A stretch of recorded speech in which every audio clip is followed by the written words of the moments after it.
All right, so we're going to talk about what it's like when there is not a planner at a wedding celebration. And a lot of times I will tell my couple, I can help you, I can guide you.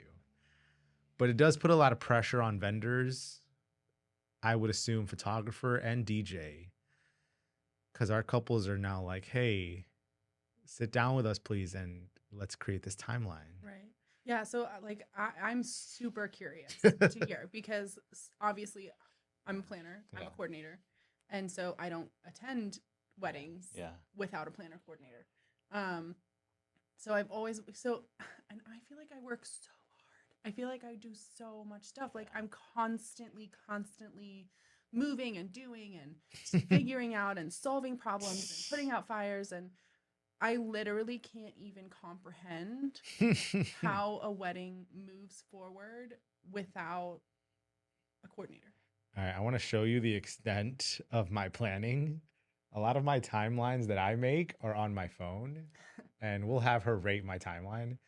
But I try to have all the details that I need to hit, song selections, names that I need to announce. I don't even think I have really timestamps. I just have this is happening after this is happening after this. And based off my experience, I know, there's 15 minutes in between this. Speeches don't happen until end of dinner. Like I understand kind of timeline breakdown, stuff like that. But a lot of times this is kind of my process. And if there's not a planner involved, So I this is will, when you did without a planner. yeah. If there's not a planner involved, I will literally share this with my couple and be like, hey, if we need to make adjustments, let's do this I here. mean, I can 100% tell that a DJ made Ah. this. It's But funny. I mean, it's pretty good. It's not bad. Yeah. I mean, I think that when I create a timeline, it makes sense for me, Yeah. but it I mean, doesn't. you can tell that this Yeah. is But made by a if DJ. I think I'm definitely not taking into consideration like photographer or Right. like other vendors. Yeah, and it like doesn't have anything from the beginning of the day Yeah. and like Yeah. that kind of stuff, which I do sort out for No, them. as yeah. And like vendor arrival Yeah. times and like what happened. I mean, who deals with it if Yeah. someone doesn't show up on time or doesn't show up at Yeah. all? Or like Yeah. um I can't even fathom. So tell me more. Okay, so it definitely puts a lot of pressure on us, right? Because now I'm jumping on many calls with our couples, trying to get all the details. And obviously, this is not even the full day. Yeah. This is just Like ceremony ceremony. through the end of the night's Mhm. reception. I'm not logistics like hotel. I'm not talking about transportation to and Right. from hotel Which venue. can be a lot Yeah. logistically. So I guess the photographer takes on a lot. Yeah. And I mean, I don't know how couples are just, I guess, booking things and, making it work. I'm sure there's a sister or a bride of or matron of honor who's like, oh man, I gotta take all Like taking this. on a lot. Yeah. So can you feel a difference? Oh yeah. Because there's been times where I get saved by a wedding planner. It happens a lot, right? Just because there's so many things going on. And I'm keeping track of 20 people's names that I need to announce, and each couple has a different song, so I need to switch 15 songs and 20 Woof. people, and like there's a Yeah, lot but that's going something on. that probably could have been steered against. Yeah, If but they had I a tr- planner. I try to make it happen. If Oh my yeah. couple wants it, I'm Yeah. gonna make it We want to happen, make their dreams come true. even if it's a bit more of a headache. Like that's not an excuse. We're making it happen. I will say it is easier to do this. However, if this is what you guys want, we'll make it Do what happen. we want. Yeah. Yeah. Um, but definitely puts more on our plate. And I would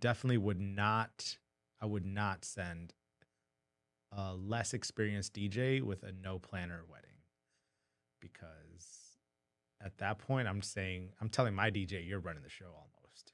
Well, I mean, you are. Yeah. Yeah. Like you are transferring us from intro to dinner, from dinner to dancing. You're announcing. I need you as a DJ to fill in the gaps and let people know what's happening. And you can't just be like, you can't be waiting for, because when there's a planner, I'm kind of waiting for instruction from the planner. Right. I feel like we're at waiting. my Yep. events, like you're kind of my voice. Yes. Where Our I'm like planner's a conductor of the night. saying, "All right, we're about to do this. Mhm. You say it in your fun DJ way, but let's go." How do you feel about like obviously it's probably not something you do, but are you comfortable like on the mic and making like if a DJ was like, "Hey, I can't talk," like I would never let a couple hire a DJ that was like not. he's like, "I'm shy willing on to, the like, microphone." talk, but so it's not something I love. Yeah. It's not something that I would like choose. Mm. I will do it if I have to. Obviously, like my whole job is to be there to exist to like make the day move forward. But definitely would rather you do it. Do you have I like to be the behind the scenes. Yeah. Yeah, making everything happen. But yeah, when there's a planner there, I mean, there's been times where speeches are going on and I forget something there and planner's right next to me like, "Hey, Chris, the newlyweds are making some remarks." I'm Right. like, "All right, family friends, give a warm round of applause for our newlyweds." Right. And Yeah, then- like I'd much rather you be the one that says it, but I'm happy to whisper in your ear what you're supposed to do next. I love those wedding planner whispers. It's like angelic. And sometimes things just change on the fly, right? Yeah. Like something weird happens, or the bride and couple, or the couple decides, "Oh, you know what? We do want to give a welcome speech. It wasn't on the plan. It's not on the timeline that I gave, Chris or whomever." And so that could be a big throw off if I'm not there, being like, "All right, hold on, we're gonna do this next." Mhm. And then it just flows and it just happens like nothing changed. But it would probably if you were like, "Here you go." Yeah. No, it makes a huge difference. And I think I can't imagine weddings are so much stressful as is, no matter what, with a planner, without a planner. But without a planner, like for most people, it's like, "Hey, I've never planned a wedding." Ideally, right? Like you want to get married once, right? So it's like, But even planning 2 weddings, like you still.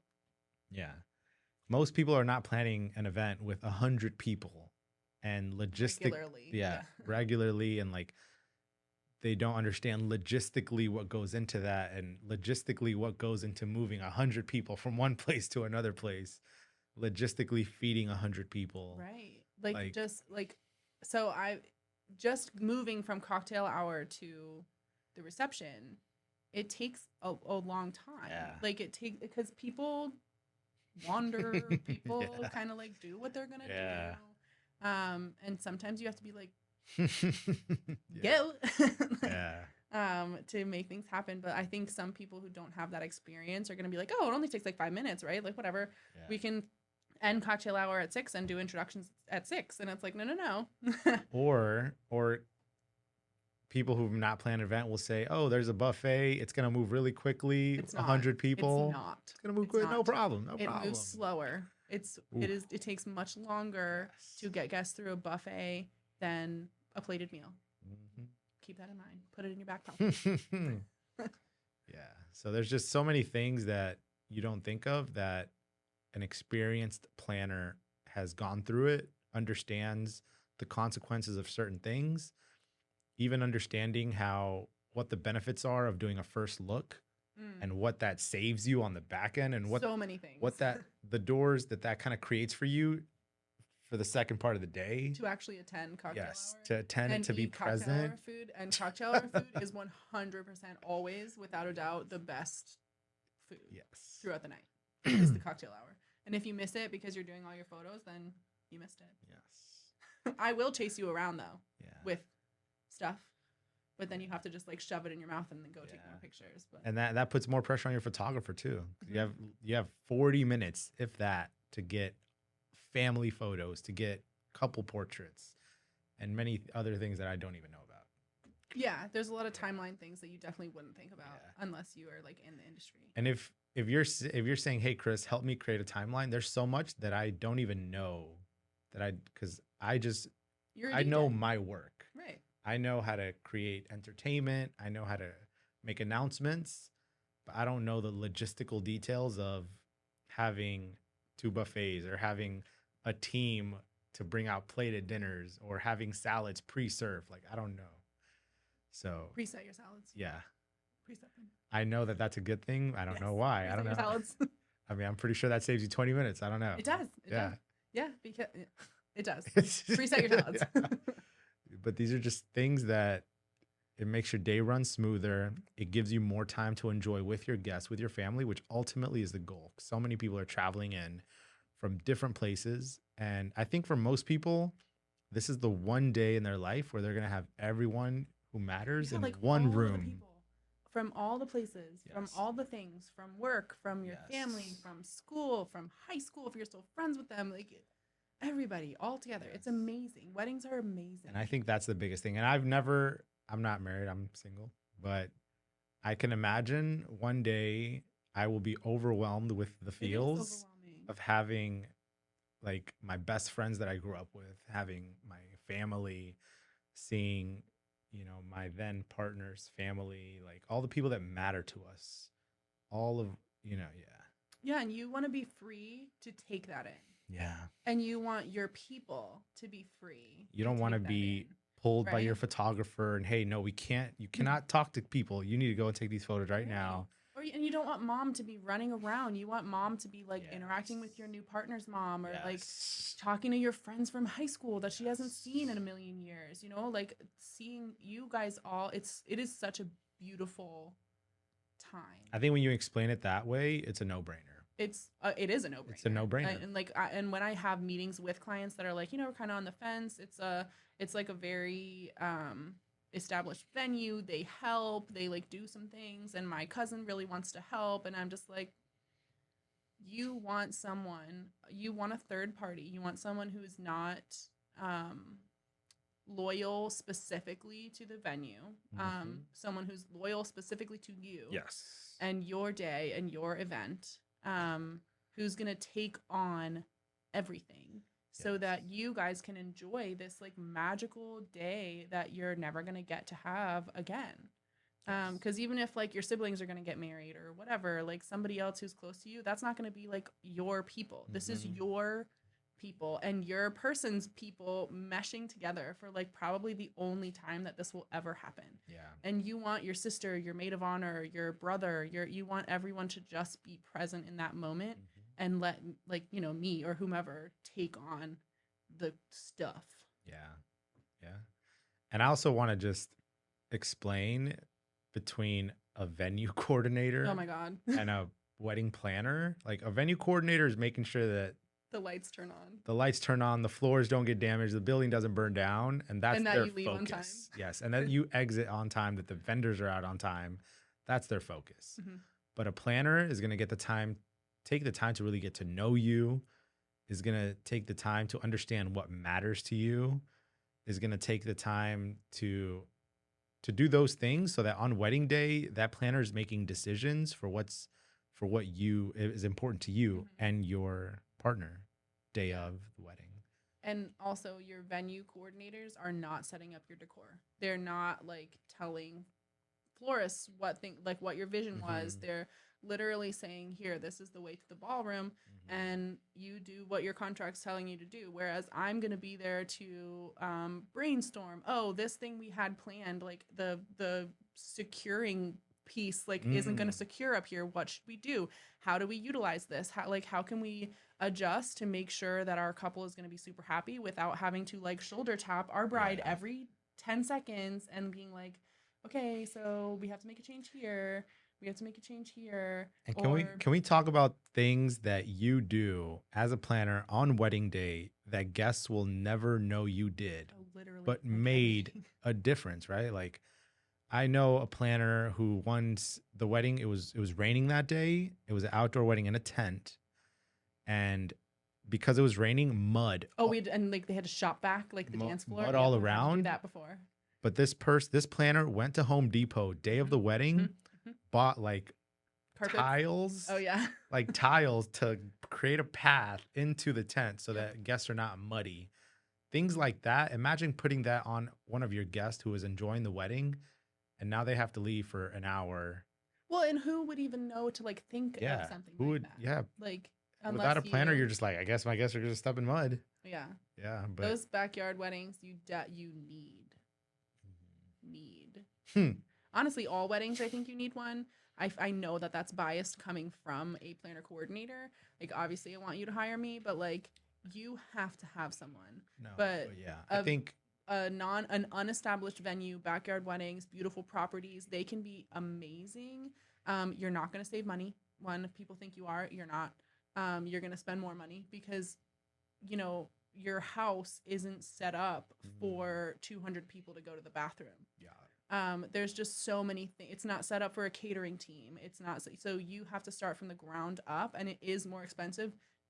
The ones that I've done have honestly been some of my favorites. Like, I love them. They are incredibly difficult. They are more work for your planner. But they're awesome. And especially if it's like, this is the home I grew up in and we're merging our families. Like, we were just talking about how, like, you know, how beautiful wedding days can really be. But those unestablished venues, you absolutely have to have a planner. Like, you have to. And I think to kind of bring it all to tie it in, the reason it matters is because your wedding day is going to, truthfully, it goes by so quick. So fast. And if you don't have vendors who are experienced, who know what they're doing, you're wasting minutes Figuring stuff out. during the day, figuring it out, or waiting for an unexperienced vendor to be like, how do I do this? Right? What do you want? What Or do you like, need? hey, we didn't discuss pictures. What shots do you want? And you're Oh wasting my gosh, time. the family photos. If you don't have a shot list for family photos, it is a disaster. Yep. Disaster. So it matters to have experienced vendors. It matters to have a planner because most weddings typically ceremony to end of reception 6-7 hours. That's not a lot of time. It goes by so fast. And in those 6-7 hours, there's dinner, there's like ceremony. Yeah, you have to like get married, Yeah. and that's only like part of it. Yeah, you're realistically like spending time with family and friends, like actually enjoying the moment. 3 hours. Yeah. 3 hours. And if you don't have great vendors, 2 hours. 1 hour. Yes. Like if your caterer is not on the ball, Yes. it can derail your entire event. Having great vendors lets you truly enjoy your day, lets your family truly enjoy the day and not have to worry about things happening because you know that you have a team who's going to take care of anything that comes up. Oh yeah. And I've done some crazy things to make things happen. That people will never know about. Well, That those guests will not know about. the guests definitely Yeah. not. So I had a bride. The one of the craziest things that happened is there was a big issue with the rental order. So she had a champagne wall. You know, the things that were really popular for a little while, the champagne walls. That was her escort. So like there were little pieces of paper that said Chris Legend, table 1. You know what I mean? And that was the escort. Like we had to have that. But the rental did not come with champagne glasses. So I had an hour to find 200 champagne glasses. Oh, Could you do that? Where would you find 200 champagne glasses within an hour? This is very like random, but I have like 300 champagne glasses in that room right there. Well, now I know Super that I can random. call Now you she knows. if Future if reference. that happens again. It's so random. Okay, so you could solve that problem, but like No, most people, typical. It's like think about it. day of. You need to you make need them- 200 champagne glasses appear out You of need thin it air. within 20 minutes. Right? How do you do that? How do you make it happen? Whew. You have me. And if you're a couple, you didn't even know any of this happened. She didn't. So she ended up working for me. She ended up like assisting me for a couple weddings. So she is a makeup artist. So she's like in the industry. And she ended up assisting me for 1 or 2 weddings. And she asked me the question, like, what's the hardest wedding you ever worked? And I was like, girl, it was yours. And she was like, I had no idea. And there was a lot of issues Jeez. with the caterers at that wedding. There was a lot of, she had like a lot of rentals, and there was just a lot of issues about like manpower and who was supposed to do what, and a lot of people confused about like their role. And so I got all of it resolved, and we figured it out. And there were a couple things that I learned a lesson, you know, in her event that I will not let happen again. But you know, I made it happen, and she had no idea. And when I told her later, she was like, holy, I had no clue that all that stuff happened. It was wild. And That was the day before Tanya's wedding too. Oh wow! And then Tanya's wedding had some weirdness happen as well that I don't know if you even realized. I don't think like, I noticed. Crazy stuff was happening at Tanya's wedding too, but it went. The only thing I noticed was that the violinist was not going for the ceremony. Well, it all worked out. Everything worked out in the end, Yeah. but there was definitely some chaos at both of those weddings that I had to resolve. Tanya's wedding was a lot of fun. Tanya's wedding was awesome. Yeah, the dance floor was awesome. I think we had the CO2 gun. She DJ'd a little bit. Like it was. Tanya's wedding was awesome, and her costume change. Oh my god, I was obsessed. And the LED balloons, although that was a mess. That was one of those things that like it was very difficult to achieve, but she didn't know. Yeah. You know what I mean? Like it all worked out in the end. Yeah. She had the LED balloons at the end. Okay. And you. I don't know what's about to happen. You kept encoring. Oh. And I was like, because they were like having fun, and you were like, one more, and I was like, Chris. These balloons are gonna go out, like they're going to deflate. Like those LED balloons, you get like 15 minutes, and I was like, Chris, no. You were just like having so much fun, and everyone was having so much fun, and I didn't tell you that it was like my balloons are gonna deflate. Like you have to stop. I was just like, all right, last song, and you were like, one more. You were like having a blast, but I should have been more clear. But I definitely was like, Chris, I'm gonna kill you. Oh man. As a DJ, there's some weddings where like we don't want the night to end. We wish there was another hour of open dance floor. You know, like it was just the crowd is that engaged and the energy is just so good. And, you know, like heels are off, blazers are off, buttons are unbuttoned. And ties are on people's heads. Yeah. People going crazy and like people doing worms on the ground. Like, ugh. And you don't want it to end. So I just had a wedding with, oh my gosh, his name is escaping me. Oh, that's not my phone. Whatever. You commented, you know him. Eric? It was a DJ? Yeah. Oh, Bat. Starts with a B. No. Benefactor? No. Oh, do I like him though? Okay. No, it was just this last weekend, and I feel so bad that his name is escaping me. Hold on. It was a good time though? Well, okay, so anyways, it doesn't matter, I guess. I'll find it later. Shout out to you because you did a great job. But he was nervous in the beginning because it was a 3.5 hour dance. Oh, wow. That's a long time, right? Like, that's would that make you a little nervous? Yeah, because typically for a wedding, maybe it's like 2 hours. 2 hours. Like 2 hours max. 2 hours, yeah. And if it's like 3, you're like, okay. Yeah, so it was going until 11 p.m., which is kind of late. Yeah. In our area. And it was like 3.5 hours. We like did all the programming up front. They were like, we want to dance. And I was like, oh my God, that's so long. And he was like, oh my God, that's so long. And he was like nervous, you know, that the party was going to die or what, but they went for it. They were there the whole night. They were just like banging it out. They were nonstop. He did a great job. He kept the energy high the whole night. And they had such a blast, but that's one that it's like, you know, 3.5 hours is a long time.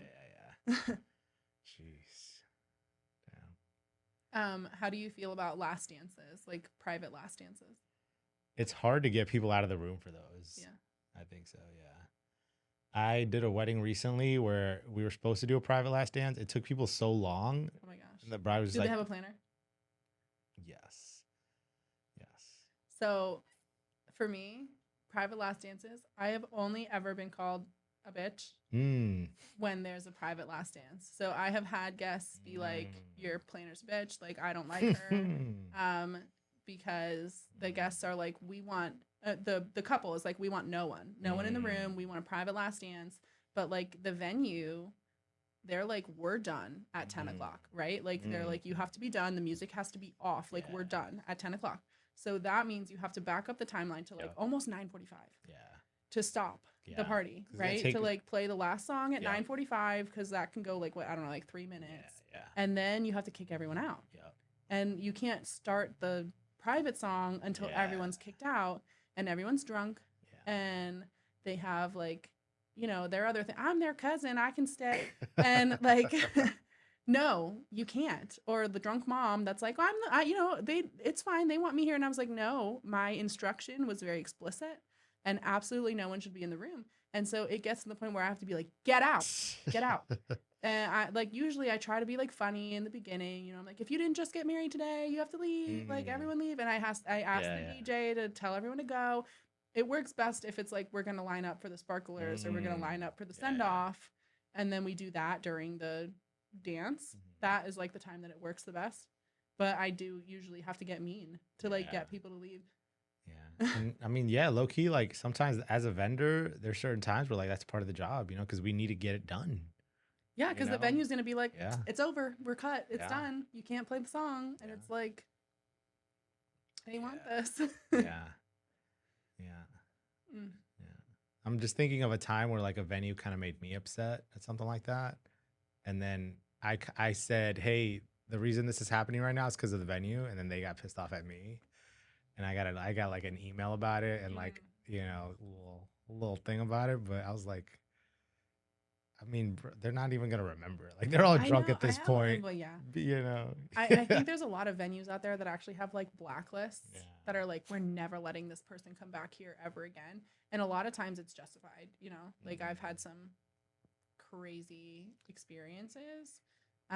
Like I almost had to call the cops on a DJ one time. Hmm. Um, Damn. Thankfully it didn't affect the event at all, Yeah. actually, which was great. It was just like all vendor related, like all kind of behind the scenes issues, but like they, obviously now he's on the blacklist, like he's not allowed back Yeah. at that venue, and It's I'm crazy. never gonna like have him Yeah. again. Sheesh. And they're like, I have my own little kind of blacklist, I guess, but there are venues that just say you can never come back here again because you like get in a disagreement, and it's like we can't end up, or you have to shut the music off at 10, but it's like, well, none of their guests would leave and they really want this private dance. Like, can you just give them 45 seconds of a private dance? And That's like as a vendor, as a DJ, you just have to have the planning to like, okay, 10 minutes before, I need to fake cut it. yeah, I need to so fake you can cut encore. it. Yes. Give them that one extra song they want, time to push them out. Like you need to have that hindsight. Yeah, As a, like we're yeah. Like as a professional, you're doing enough events that you know what's happening. You know how venues are. yeah, and you get used to the you want to venues, too. be like on good side with a venue too. 100%. So it's like, Because the venues are usually the ones that people book first. yep. And a lot of times venues have preferred vendor lists. Mhm. And then sometimes the brides will not like Yeah. go against, Yeah. like will not like Yeah. choose anyone outside of those preferred vendor lists. Yeah. So like being on preferred vendor list has a really big benefit. Yeah. But then sometimes it's like hard to get on them. No, there's a few venues where like I know I'm a preferred vendor. And it's always a great feeling when the venue comes up to you at the end of the night. Like, yo, you were awesome. We're putting you on Because the like list. venues see tons of DJs every week. So for them to come to you and be like, yo, you stood out, like that's incredible. And then I think things that venues will notice is what you're doing during downtime. Like there's venues that have told me that a DJ or an assistant will be Just reading a book, smoking, or like stuff like that. Yeah. Or the assistant does nothing during the event. And like sits there and visibly does nothing. Yeah. Like for my team, I'm at least like, yo, be low key about it, but like let's grab some content or yeah, but if you're going around like getting stuff, Yeah. you look like you're busy at least. yeah. And always very important. Anyone on my team who's coming out with me, we're dressed sharp. We're not looking like we're chilling. We're not sweatpants. We're not jeans. We're looking like, like we're winning an Oscar. Or Like you're at a wedding. Yeah. Like you're prepared for a wedding. Yeah. Yeah, I've definitely had some weird experiences with vendors not being dressed appropriately as Just well. like, dude, doesn't make any sense, man. Like, what's going on? Or like a newer photographer that's like wearing jeans and they're like, doesn't matter, I'm behind the camera, and it's like, it does matter. Like, yeah. It matters. Yeah. I mean, It matters. like you need to fit in. You need to look like you belong. Present here. as a professional. Because honestly, wearing jeans makes you stand out so much more than if you were dressed like you were attending a wedding. And there's so many options. It doesn't have to be a tuxedo. Sure. There's so many like clean, well put together, simple options. Yeah. Yep. Yeah, I have all my some of my assistants are like well, can't we just wear like branded clothes? And I'm like, maybe if it was like a backyard wedding and it was super casual, we could wear like just branded tees. So we come into a wedding usually wearing like leggings and branded tees. So, because you do a lot of work before it starts. I mean, you guys do that too. You show up kind of like casual. I show and up then casual. you Yep. change. Yep. Because you have to do all the setup. You have to get your lights places. We're setting I'm up all sweating. their decor, sweating. Yes. Especially in the summer months, it can get wild. And then we change, and so we always change into like dark neutrals. And I wear black. I have started basically wearing the same jumpsuit to every wedding. I'm sure you guys have seen in some of my social media that I'm wearing my nice flower jumpsuit that I love. I just got a second one from eShakti. Shout out. But we try to make sure we blend in, and there are some vendors that don't do that, and it's kind of like that's an ick for me for sure. I feel you've maybe seen some of my tuxedos. I have felt a little self-conscious, and I've been feeling like maybe I'm dressing too much. But then I'm like, this is kind of the branding I want to create too, though, because I want to be doing like a luxury event. Yeah, and I want to feel like you're not just getting. I want to feel like the DJ or the MC is an experience. Also. Oh my gosh, yes. I want guests to have that feeling. Yeah, we talked about a lot of that on our last one a little bit, but like, I do think that you should be hiring a DJ that is giving you an experience, because it's not a Spotify playlist. Like, it's not that we're just here pressing play and like seeing what happens. Like, you need someone who's hype, like who can give energy into the wedding. Like, I've had some where you know, it is appropriate sometimes, like when people are super hype and they're having a good time and it's like clearly a song that they love, and like, you know, the one part's about to come up that everybody knows and shouts, and you like turn it down so that people like, and that's hype and that's fun, like in certain situations. But like, if the crowd's not having fun, Read and the room. you lower the sound and like one person's yelling it, or like nobody does anything, and it's like, we got to read the room, guys. And you have to like have been bringing the energy that you want to see. So I love that you like have a vibe, you know. I love that you are like part of it, but you don't make it about you. That's the thing. I feel like I think the reason I've been feeling a little self-conscious is because I feel like I dance on the line of, it's not about me, but I want to show some personality and make guests comfortable, make guests excited, and give like to a degree you're the entertainment. I want to give more than just someone behind the DJ booth. Like, I want to come in front. I want to interact a little bit. I want to, you know, recognize we have people from all over the country in this room, and I want to shout those people out. And, you know, there's some weddings where I like to even joke, you know. I think there was a couple I did recently. They had been engaged for like 9 years. Holy cannoli. So during the introduction, they allowed me to do this, and I thought it was fun. They were like, y'all, it's about damn time. We are finally here. Yeah, but it was funny, you know, the room laughed, and I like making moments like that where like it's very personal. And there's weddings where I've done where there are guests in the room who do not speak English. And I try to take the time for those weddings to learn a little monologue in that language. I think that is incredibly important.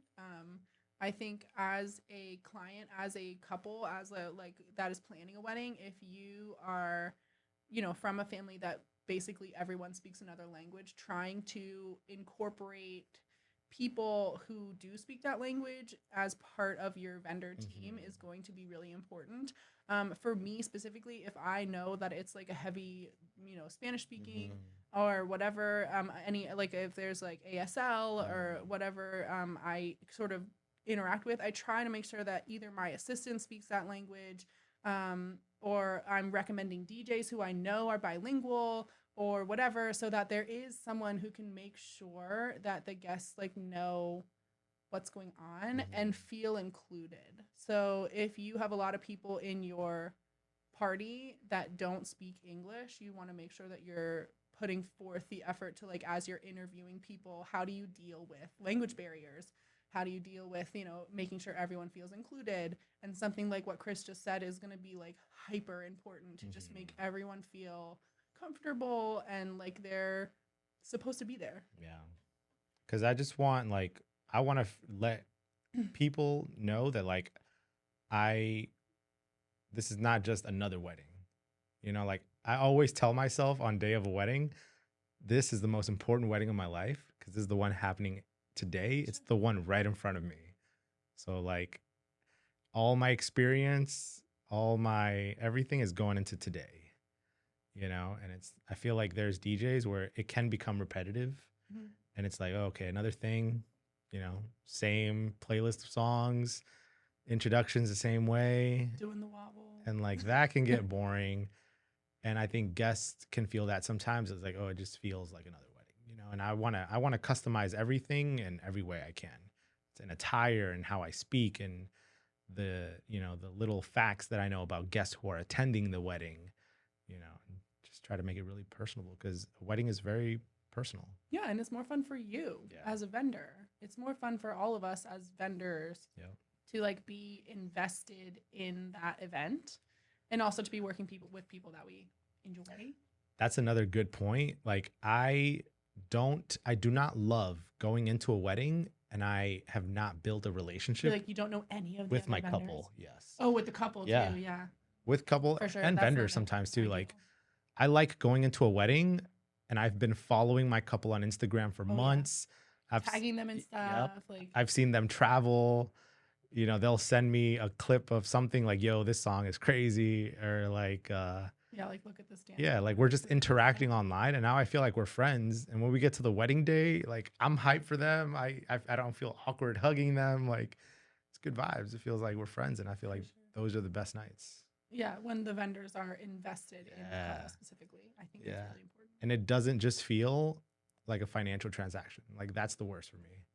Yeah, because that's not as fun. Yeah. Like you as a DJ, me as a planner, like I'm gonna have so much more fun with these couples that I love. I really I like them. You know, we've built a friendship. I am here for you. Like I wish I was attending. You know what I mean? Like we're so close now that we're friends. Yeah. And so I'm gonna like have way more fun making sure that your day works the way it's supposed to rather than like you paid me money, I'm here, I'm doing my job. Yes. And it's like we're friends way beyond the wedding now. Oh, for sure. I have a lot of brides that I still talk to. I have a lot of brides that like are having babies now and they know that I have babies and I'm like, you know, talking to them about that stuff. I have some couples right now who I'm like helping plan their weddings that we just talk like about other stuff too because we genuinely like each other and I'm so hyped for their wedding. You're going to that one. Yay, let's go. They have a super dream team, the ones that like I'm literally inviting them over for dinner. Like I just love them. They have a dream team because they trusted me like implicitly. So when we had our intro meeting, you could tell we clicked. Like you could tell that we were just like soulmates, you know what I mean? Like we there was no question that they were booking me at the end of our meeting. So we kind of just started talking about like our planning process because it was like clearly we're working together. But we like we're trying to hang out. Like we really like each other, but they because they could tell that we were like that I'm definitely invested in them as human beings. They were really trusting of my recommendations. So they have a dream team because I just put together exactly what you know they need and what will deliver for what they deliver want. the best thing. Yes. Yep. That's awesome. Yeah, you're coming to that one. Hey, this New Year's? No, it's a different one. Okay. Damn. Well, yeah, it's exciting, and I always love when like. But I do love Shanika, by the way. That's our New Year's couple. True. She's also amazing, and we talk on Instagram all the time, and I love her to death. Yeah, it's gonna be a fun one. Yeah. New Year's. I feel like just the fact that it's New Year's is just gonna add a whole nother element that I personally have never experienced. Yeah, I know, me neither. I'm excited. I'm excited. I'm like slightly nervous, but we hired security, so it's gonna be fine. Yeah. Sheesh. Okay. All right. Last thing. Let's talk about things that couples should be asking their venues that they probably wouldn't know about if they didn't watch this video. And most people are only ever planning one wedding. So they don't know the things that they should be asking. Yeah, you don't know what you don't know. And by the time you book a wedding and you are looking out for your vendors and you're asking for certain things, it's too late. You've already Right. signed a contract with your venue. So And those deposits are not coming back. Yeah. You can't change your mind. I mean, you can change your mind and lose a deposit, and I have had people do that before, but it's a pretty big hit. I mean, it's a big hit to have to lose a big deposit because your dreams can't come true. Yeah. From like your expectations can't be met. So, what are some of those things from? I guess I'll go over my thing later, but I want to see from your point of view. I know some things that you mentioned is that some venues you're locked into limited number of caterers and nothing else. Yeah. You know, some venues you're limited to lighting cannot go down past a certain point. And for some couples, like you want it to feel like A club. a at the end, club, like you you're want really it trying dark. to have a vibe at the end of Yes. the night. Yeah. Yeah, so usually couples book their venue first. And venue is like super, super important, obviously, because you need your venue to solidify your date so that you can book other vendors. You can't book anyone else until your venue is booked except for a planner. Working with a planner from the jump is going to help. Just you're going to get more bang for your buck by working with a planner from the beginning. But when you're looking at venues, like Chris was saying, there's caterers. So sometimes they have in-house caterers, which is like you can only use this company. So a really important thing to consider before booking the venue, maybe you love the venue, it's amazing, it's everything you've ever thought of and wanted, but then like even the lowest catering package is going to blow your budget. So, but if they're requiring you use that caterer, you need to know what their pricing is going to look like before you book the venue because you're locked. And sometimes it's like maybe not an in-house caterer, but it's like you have to choose from these 3 caterers.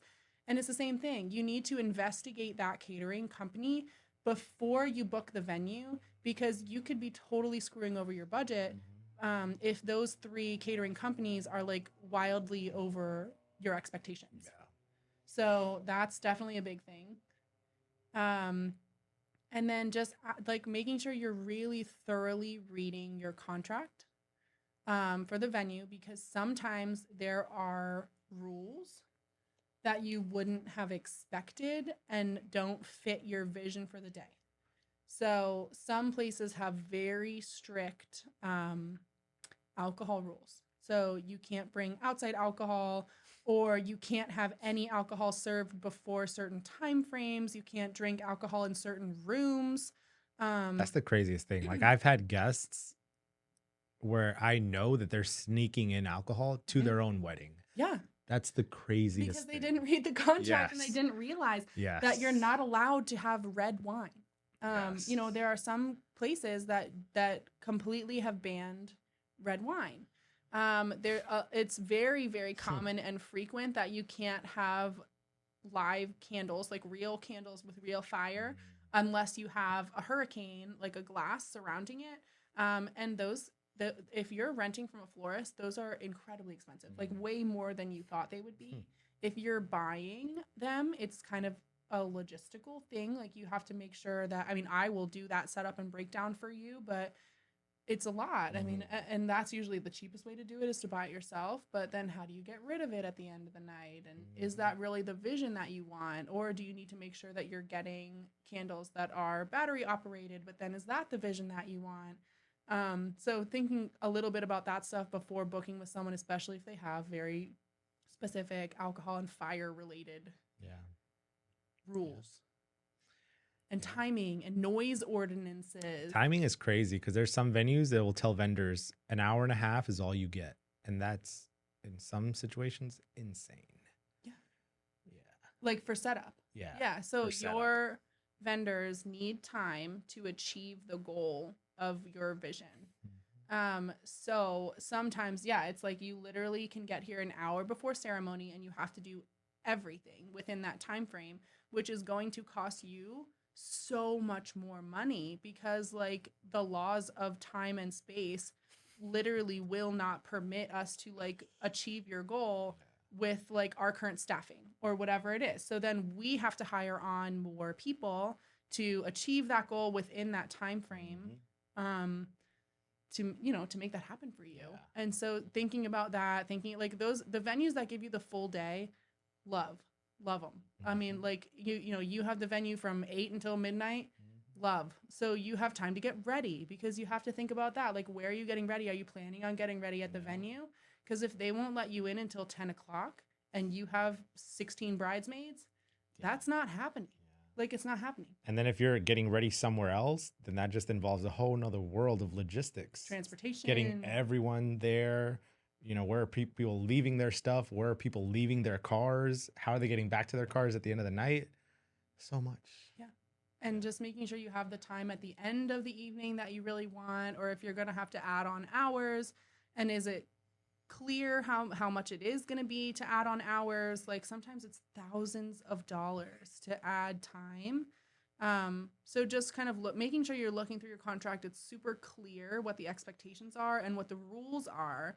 And I know there's some like very DJ specific rules that can be disappointing to clients that they didn't realize. Yeah. And these are things that, like, I think people even find out about once they book their DJ and they're seeing that DJ do other events, and they're like, wow, you have cold sparks. Wow, you have CO2 jet cannons. Like, wow, you have confetti machines things, or like balloon drops, or you have like LED robot performers or stuff like that. And venue was like, yeah, we don't allow any of that. Like, it was in the contract. And then, it can feel disappointing. Yeah. Like, you're not getting the event that you want to get. So making sure, and it's hard because, again, you don't know what you don't know, and you have to book the venue first. Yeah. And so maybe you didn't realize that you really want like the clouds, the CO2 stuff, and that's important to you, and then you can't have it. Yeah. And it makes sense. Like, for some venues, it makes sense. They have certain fabrics, they have certain flooring, they have certain things that they just, like, it just can't happen. Or, you can't have fire in your candles because they've had a fire and it's just not worth it for them. You can't have sparkler exits. If you want a sparkler exit, you really need to make sure before you book your venue, because there's a lot of venues that don't allow them. They're not my favorite in the first place. Now that I speak more to vendors, I see the frustrations of having, at the end of the night, handing drunk people 100 drunk guests with these fire wands, and as the photographers are trying to back up blindly through the crowd, and these wands going through the air. So you know what? You know how I told you the only time anyone's ever called me bitch is like for a private last dance? That's not true. Also for sparklers, because I have to be on top of people. Mean. And honestly, it's kind of the only way to do it. Like, you have to approach it, and you have to pretty much yell at everyone and say, this is the expectation. Don't be a child. Like, try to be a grown up. This is how we're gonna do it, because those sparklers can like do genuine damage. No, they're like, they're pointy, they can and really they're on hurt fire. You. So anyways, I have bubble guns. So if anyone would prefer, I have bubble guns. And you do the glow sticks and the bubble guns, and it still looks great. And I think now people are doing like cold spark exits. Yeah, but a lot of places that don't allow sparklers don't allow cold sparks. Even outdoors? Yep. Oh, wow. I did once, just because I had some dry ice left. I did the clouds through the center thing of people, and that looked pretty awesome. I'm sure that looked awesome. Yeah. But I feel like it's not a thing. But yeah. But we did it. Yeah. Maybe I'll try to and make it a sometimes thing. you can ask for forgiveness rather than permission, but like, ask for forgiveness rather than permission. Yes. But sometimes, I mean, I'm not going to lie. There's been times where I play like I don't know better to give my clients what they want. And I do that too. And then the venue will come and like, hey, I'm so sorry. Didn't know. In my mind, it happened already. We already did it. Yeah. Yeah, we make things happen for you guys, but it's like gonna really make your time easier if you read very specifically through your venue contract before you sign. Yeah. And just knowing exactly, I mean, sometimes you don't know exactly what you want until your vendors give you these options. Yeah. And so if you see like a lot of restrictions and you don't know, then maybe that's not the right place for you. Or maybe you realize, let me book a planner first. Yeah. Like, let me have a conversation with my planner. Let me get this vision down first. And then we'll find some places that we know we can achieve. Well, that's that. That was another great segment. Yeah. If you guys are watching this, you have other things that you'd like me or Marddie to chat about, drop them in the comments. And yeah, this is good stuff, though. It's juicy stuff. Always happy to be here.